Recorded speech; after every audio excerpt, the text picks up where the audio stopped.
back to Philippines Uncut. I'm Buddy Kunana. Tonight's topic is witchcraft, fact or fiction.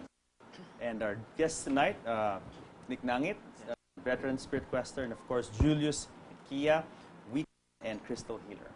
Now, growing up as a witch, you guys were obviously different from other people because this is not a mainstream thing. This is very unorthodox, and it's not accepted still by many sectors of society. How was it? Your experience? Like, you meet people, you tell them, "Hey, I'm a witch," or "I'm into tarot cards," or I mean, how do you guys cope with the natural, expected public backlash? Well, in my case, it was just a secret at first. I never mentioned it until I got interviewed and became part of Spirit Questors, and my name stuck already. So people started to associate me with that. Well, it's a fact. I will not deny it. So there. But it's difficult to talk to people, and well, you know, the usual joke, like in the office, is if they see me, is, "Kinula mo ba ako?" or "Tulungan mo ako, help me, I want to cast a spell." So I just shrug it off. I say, "Okay, give me a part of your hair, and I will do this for you." So it's just in the spirit of fun, because it's so hard to explain it to them, right? Julius, how about you? Yeah, well, at first, like Nick, I was pretty discreet about it until such a time that what's fascinating right now, this I think just 90s or year 2000, many people are getting interested about it, and even many of my friends are actually curious about it. So instead of being discreet about it, I share them what I know. Although at first they are afraid about it, but when they see me and when they see me do things or do rituals, when they see my stuffs, when they get invited to my room, then they can't help asking questions, how to do this, how to do that, what's this, and so. In relation to what he said, we have entered already the age of enlightenment. Yes. The age of Pisces is gone. That's the last of the cycle, Western zodiac sign, and we have now entered Aquarius, your sign, right? So, okay. So there, it's more of people are now more open now to this. Yes. Now, have you guys encountered people approaching your friend saying, "Uy, can you cast a spell for me? Kulamin mo nga." Yes, many times. People ask you really, Yes. Anong response? Sometimes do you help out if it's no, I will tell them immediately. Like, I will tell my friends, if I do that, something will be taken away from you. What are you willing to give? Wow. And then they will say, "I don't want to give anything." Then stop it. Don't cast a spell. Yes. What if it's a good spell, though? Let's say you want to wish protection on someone, or that's good health. Then that's all right. Naturally, it will also come back by your rationale. Right. The good will also come back to you. Yes. If you do that. Yes. Okay. Now, when people talk about witches, they all automatically think about brooms, magic wands, Harry Potter, right? Okay. Wand. So it's my wand. One. So let's talk about the tools that witches use, at least real witches, modern day witches, to as you said, harness the energy and channel your psychic abilities. What do you guys use? And we have a spread in front of us. Maybe let's start with the crystals. Maybe let's talk about tarot cards first. All right. Because then we can talk about crystals and healing. So Nick, 3 sets of tarot cards here. The first one, this one, is Osho Zen cards. Okay. These are truth cards. Is it okay to touch them? It's all right. Can we hold them up to the audience? Okay. Yeah. So all right. So these are what kind of cards? These are Osho Zen cards. Osho Zen cards. These are truth cards. Okay. Yeah. Okay. When I use that, I ask the querent, the person asked for an oracle reading, to pick one card, and I will interpret that card for that person. Now, okay, these tarot cards have a lot of weird or strange images in front of them. What is the significance of these images on the card? Okay. We have to look at, for instance, this card. We have to look at it from the psychic eye, with the psychic eye. Like here, it's a patience card. All right. Hold it up. Yeah, patience card. Okay. And it shows a pregnant woman. All right. And the changing of the phases of the moon. Okay. So, when I look into this card, I interpret it in such a way that I immerse myself into the message being imparted by the artistic image. Okay. So, it's not literally that the querent is pregnant or the moon is actually changing. No, but it signifies waiting, patience. So you have wait, because Got it, got if it. you are pregnant, you have to wait for 9 months. Okay. Changing of the phases of the moon from full moon to the next full moon, you have to wait also. So usually when you have a reading, you actually spread out Yes. several cards. How many? Maybe 4, It 5? depends, yeah, it depends. And then you Depends. kind of study it based on Yes. what comes out. Right. Yes, there are 100 ways of reading tarot cards depending on the practice of the user. Yes. But mainly, I think the most important element in reading cards is your intuition. That's true. Because you have to read it in your mind's eye, what images you see. And what's also fascinating about cards is that sometimes when you open a card, sometimes you'll see visions, which is actually not related to the images of the card. You just suddenly see things, and then that's how you interpret it. So when you read cards, you go into a semi-trance because if you see Yes, visions, it's then important. then Yeah. you kind of go into a meditative state. state. Okay? Like what happened? Meditative state. Yes. Yeah. Like what I like when I did a reading before. Yes, Remember? yes. Yeah. So that's true. What Julius said. We see visions. We interpret it in relation to these cards. You know, Jimmy Lecauco, Tito Jimmy, once said that tarot cards has a basis in quantum physics. There was a researcher, a European researcher, but I don't know the details anymore of that. So it has something to do with the, again, thought forms. Okay. So this one is the Osho. This one is something peculiar, which I use only for the LGBT community. These are the gay tarot cards. Okay. And then this one on the right, on my right, is the most common, the Yes. Rider-Waite. Can we hold those up? These actually look like the tarot cards I see in movies. Can Yes, you yes. kind of find it out, Nick, Right. and show to the audience? There. Because then they have the typical the Yeah. images like death. Yes, death, And, the pentacle, Yes. wands, the hermits. So other- this is a traditional set yes. of tarot cards. It's actually composed of the major arcana and the minor arcana. Yeah. Yes. Hold that. Let me just Yeah. span it out again for the Yeah. viewer. Actually, the origin of that, again, cannot be directly traced. There's those who say that it can be the Kabbalah of the Jewish, and there are also those who say that it can be traced back to the Egyptians and even the Chinese. Yeah. But there's this Duke of Italy, I think his name's Visconti, who used that for game. It's actually for trionfo. It's a game of cards. But then eventually it was used not only that as a game, but for divination. Yeah. Now, are tarot cards used for telling the future, or what do these cards tell you exactly when you do a reading? Well, in my case, I don't read that. I don't read the cards to tell the future. But you It's- can. It can flash. I mean, the visions can come. Mm. But it's more of the person, the issues of that person's life. Yeah, the issues. Okay. Okay. So but it can also be used to predict. But it depends on the vision they get.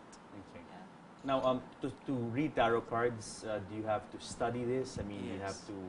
Yes. How long does it take for one to be able to Or read? practice, right? I have actually known people who naturally can read cards. So, and sometimes you have to still undergo workshop because, like what we said, aside from your power of intuition of interpreting the cards, you must also be skilled in the symbolisms of the card. Because sometimes, if your intuition does not work, then you just have to interpret the images in the card the way it is interpreted. And speaking about tarot cards as a tool of the witches, yes, it is one of the most important tool of witchcraft because, since in witchcraft we are casting spells, sometimes there's a confusion with the practitioner if she really has to cast a spell or not, or Yeah. if the spell really is appropriate. Sometimes you get that dilemma. Yeah. Now, to solve that dilemma and to know if it's really appropriate for you to cast the spell, then we use tarot card as our form of divination. So we Like a could guide. know what Yes. will happen if I cast this. Now, you also have some other things here. Crystals. Are crystals also tied up to witchcraft? Not necessarily, but crystals are being used by witches a lot. Basically because of its metaphysical properties and magical properties.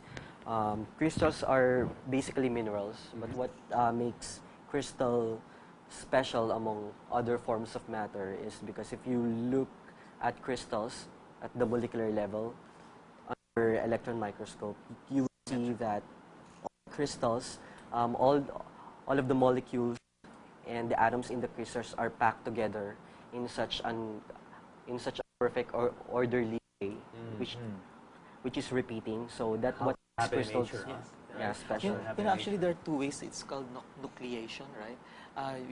Crystals can be created by themselves. Okay, I mean, they just grow. Okay, Yeah. and there are those that can create it, right?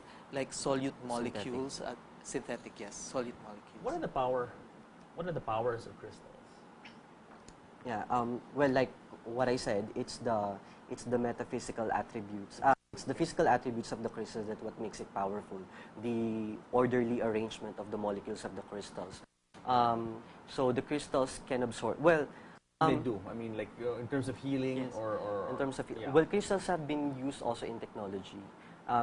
There is metaphysical and physical properties of crystals. Okay. When we say physical properties of crystals, we can talk about it as, in terms of their use in technology, because crystals have different physical properties. Because of the orderly arrangement of the molecules, it has Okay. piezoelectric properties, Okay. or its property to transform energy Yeah. from one form to another. So, like quartz, if you apply electricity in quartz, it will vibrate or it will emit a mechanical energy. That's how watches work. Yeah. The analog watches work. Yeah. They use quartz. So, in the same way that crystals work in the physical world in technology, it is believed that our body is also a big device, a big electronic device, because we have our own electromagnetic fields. So we are reacting to crystals because we are also like devices. We have electromagnetic fields. And basically, we're made of energy. I mean, Yes. even carbon Yes. Right. it is energy. Yeah. So it's actually also going back to our earlier discussion. It's energy. It's all about It's all about energy. energy, which Yeah. we now direct towards the crystal, and the crystal because Enhances of enhances it because of its peculiar symmetry. Now, Julius, these crystals in front of you, what is special about them? I see the different sizes, different shapes, different colors. Is there anything? Does each crystal or crystal piece have a unique property? Yes, each type of crystal has its own unique properties based on its color or based on its formation or crystal structure. Okay. Because we have 7 main crystal structures, so it's still physics. On each crystal structure, it will form a different color or a different form. So Let's hold one, maybe the most interesting one, and we can explain to the viewers what that particular crystal is good for. Quartz. well, this one is commonly used quartz, and it's famous because it's very neutral. Yeah. It can resonate to any type of energies because it's clear. It doesn't have any color, so it can resonate to any type of energy. So it can absorb, it can transfer energy, it can generate energy. Unlike this one, right? This one, the pink one. This is the rose. Yeah, the pink one. Okay. And then there are many varieties of quartz. It's still quartz, but when minerals comes in contact to crystals, then it will have a different color. So like the rose quartz, it has magnesium on it. Okay. So that's why that's responsible for the pink color. Okay. So It's used for love. it's used for This love. is used for love. Now, Right. how does this enhance love? It's a phallic symbol. Like a For shape, one, huh? the color. You know, pink, the aura, color. Pink Okay. is actually the No, color but of love. How does one use a crystal like this for love? Like, let's say if your partner is here, then I mean, how do you hold it together and like you hold hands and you hold this in the crystal? I mean, how does this enhance love, for instance? When we talk about how crystals work, we cannot. I can't really separate the topic of the chakras or the energy centers Okay. in a man. The chakras, we most commonly hear that in one of the cartoons. Yeah, the Naruto, they have chakras. And it's actually true that we have energy centers. The word chakra comes from the Sanskrit word which means wheel. Okay. Because when clairvoyants or psychics see it, it's like a wheel that is swirling with energy, and it is actually radiating energy, and so that's what makes up our aura.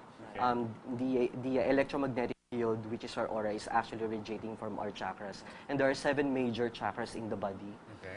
and each chakra is associated with the color, the 7 spectrum of the The rainbow. Roy G. Biv. Okay. Yes. So each Okay. crystal is believed to resonate or to react on a particular color. Yeah. Yeah. So for example, your root chakra is associated with color red. So if you use red crystals near your root chakra, then it will balance that chakra. So when it comes to the rose quartz, it corresponds to the heart chakra Okay. Okay. or the higher heart chakra. Yeah. So if you put it if you put it inside your electromagnetic field, then your Close to your body. Say close to your body. On your body, close to it. Yes, that's basically how you use crystals. You actually introduce the crystal into your own electromagnetic field, so your body can react to it. So these crystals have to be close to you. I mean, for them to be to work. I mean, they have to be Yes. on your body or at least. Basically, Yes, basically. Yeah. Yes. yes. Because it's actually the power doesn't really come from the crystal, but the crystals are just tools. To enhance again the energy of But the you know, person. one thing, Yeah. because I think the televiewers should know also that they just don't buy the crystals anywhere. You go to Baguio, you go to yeah, Mindsview Park. You have to cleanse it also. There are a lot of crystals because there there. are some crystals that have contained some elementals in it. Yes, that have elementals living in it. So elementals are those guardians of nature. So we have to cleanse it so that you can use it for your purposes. And one way of cleansing it is exposing it to the sun 24 hours and under the sun and under the moon, moonlight and sunlight. Or you can also dip it in water with rock salt Yeah. to cleanse it. Yeah. Yes, Yeah. so you Now, have to cleanse. how about healing? Are there any crystals here that can this one. contribute to healing? Yeah, green, the the green green crystal. obsidian, yes. Green obsidian. Green is the color of healing. Can you hold up, Yes. Nick? Sure. So this is really for healing. Yes, this crystal. green is the color Okay. for healing. And green obsidian, that's also a crystal, it's used for healing. In fact, if you have some problems, physical problems, you can imagine or visualize yourself surrounded by green, whatever that color Yeah. of green is. It Yeah. can be mint green, emerald green, and gradually it will enhance your, it will be curative, the effect on you, so long as you keep it close to your green chakra. Yes. You know, this thing about crystals, I used to be also a skeptic until, some years ago. A friend of mine was telling me about crystals. And, for me, again, I was a skeptic before.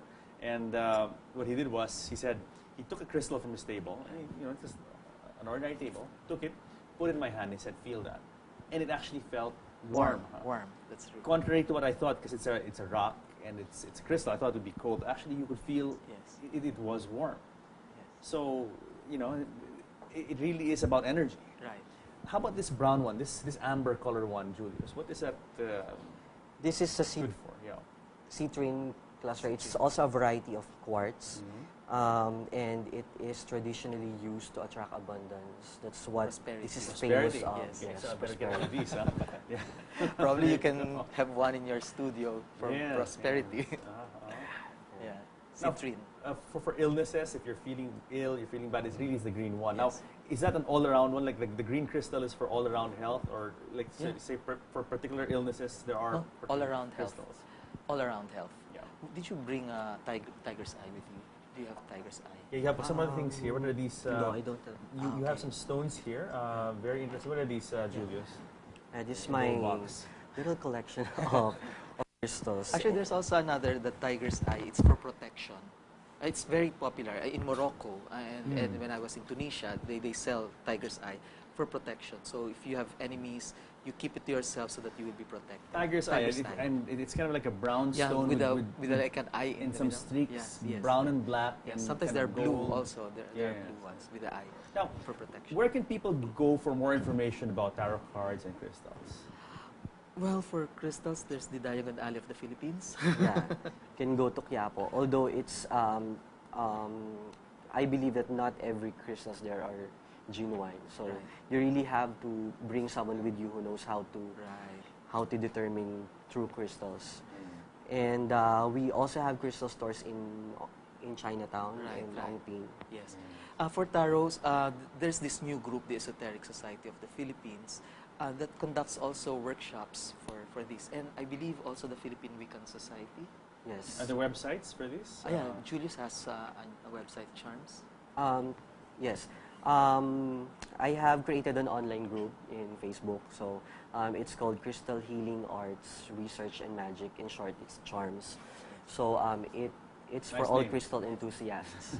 So if you're curious about crystals, or if you want to learn more about crystals, can then we join talk the about crystals in that online group. And I also have another group, the Wicca Philippines. It's formerly Philippine Wiccan Society, but it's now Wicca Philippines. And it's not a coven, but it's a group of practicing Wiccans. You see, a coven is a group, actually, a group of practitioners. So there can be a coven of one, like I am a coven of one, and there's like Julius, he's a member of a different coven. Or we call that solitary Solitary. practitioners. How big is your group? How many people are involved in this? Like- Do you have a big following already? In my own group, we are like 50 or something like that.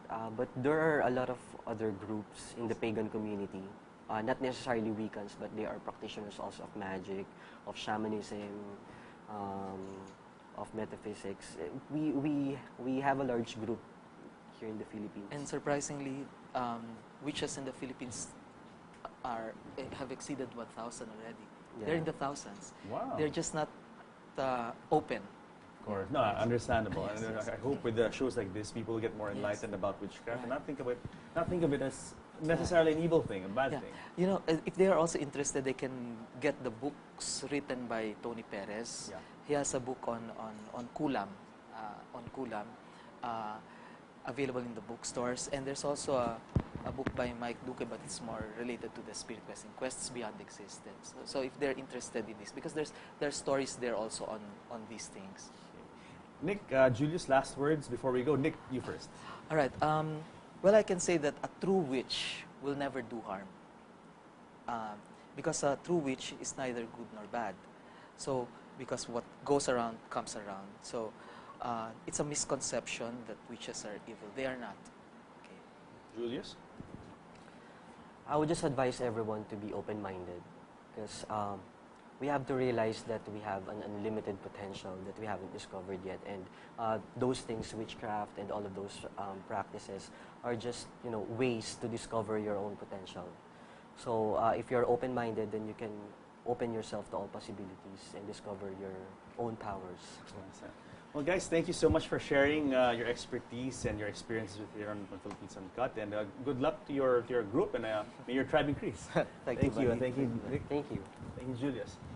So, guys, I hope you are more enlightened now about witchcraft and learn a lot about the show. And that wraps it up for part 3 of our series on the paranormal. Join us again next week here on Philippines Uncut. I'm Buddy Kunanan.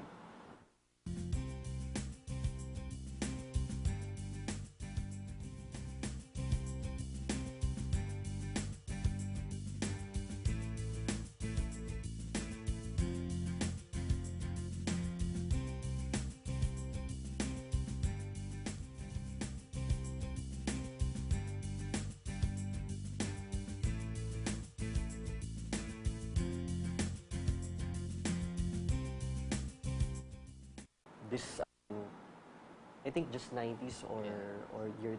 Many people are getting interested about it, and even many of my friends are actually curious about it. So instead of being discreet about it, I share them what I know. Although at first they are afraid about it, but when they see me and when they see me do things or do rituals, when they see my stuffs, when they get invited to my room, then they can't help asking questions, how to do this, how to do that, what's this, and In relation to what he said, we have entered already the age of enlightenment.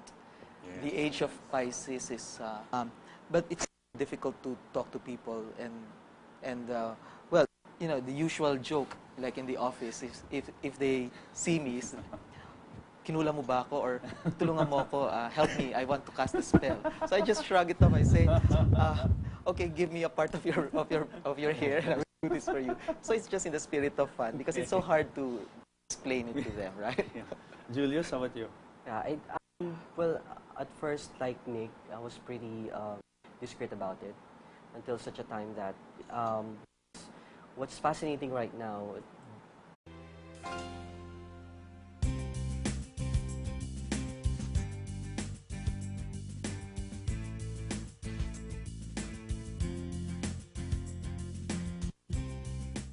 Welcome back to Philippines Uncut. I'm Buddy Kunana. Tonight's topic is witchcraft, fact or fiction.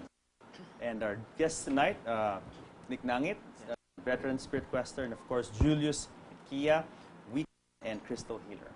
Now, growing up as a witch, you guys were obviously different from other people because this is not a mainstream thing. This is very unorthodox, and it's not accepted still by many sectors of society.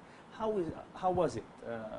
Your experience? Like, you meet people, you tell them, "Hey, I'm a witch," or "I'm into tarot cards," or I mean, how do you guys cope with the natural, expected public backlash? Well, in my case, it was just a secret at first. I never mentioned it until I got interviewed and became part of Spirit Questors, and my name stuck already. So people started to associate me with that. Well, it's a fact. I will not deny it. So there, gone. That's the last of the cycle, Western zodiac sign, and we have now entered Aquarius. Your sign, right?